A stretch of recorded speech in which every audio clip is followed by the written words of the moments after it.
ఆంధ్రప్రదేశ్ రాష్ట్ర ఎన్నికల్లో వైఎస్ఆర్ కాంగ్రెస్ పార్టీ కూటమి అభ్యర్థులు పోటాపోటీగా ప్రచారం నిర్వహించారు. గెలుపై ఎవరికి వారే ధీమాగా ఉన్నారు.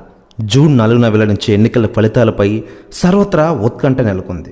అయితే ఈలోపే తాము గెలవబోయే స్థానాలపై ఆయా పార్టీలు నివేదికలు తెప్పించుకుని అంచనాలు వేసుకుంటున్నాయి. ఈ క్రమంలో పవర్ స్టార్ పవన్ కళ్యాణ్ గారి నేతృత్వంలోని జనసేన పార్టీ ఖచ్చితంగా గెలిచే స్థానాలువే అంటూ 11 అసెంబ్లీ స్థానాల పేర్లు సోషల్ మీడియాలో వైరల్ అవుతున్నాయి. మరోవైపు జనసేన పార్టీ మాత్రం 21కి పైకి 21 అసెంబ్లీ స్థానాలు గెలవబోతున్నామంటూ ధీమా వ్యక్తం చేస్తోంది. జనసేన నుంచి 21 మంది ఎమ్మెల్యేలు శాసనసభలో అడుగుపెడుతున్నారు. పవన్ కళ్యాణ్ గారి వ్యూహం, చంద్రబాబు గారి అనుభవం, బీజేపీ మద్దతు ఫలించాయి. జూన్ 4 తర్వాత కూటమి ప్రభుత్వం ఏర్పడనుంది అంటూ జనసేన పార్టీ 2 రోజుల కింద ట్వీట్ చేసిన విషయం విదితమే.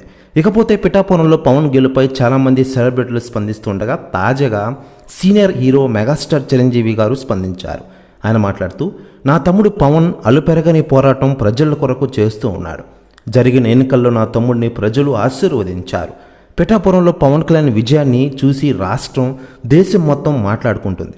ఓరమాస్ జాతరే ఆ రోజు అంటున్నారట మెగాస్టార్ చిరంజీవి గారు. ప్రెస్ న్యూస్ కూడా తెగ వైరల్ అవుతోంది. కాకపోతే జనసేన పార్టీ 2014లో సైతం భారతీయ జనతా పార్టీ, తెలుగుదేశం పార్టీతో కూటమిలో బరిలోకి దిగిన విషయం మనకందరికీ తెలిసిందే.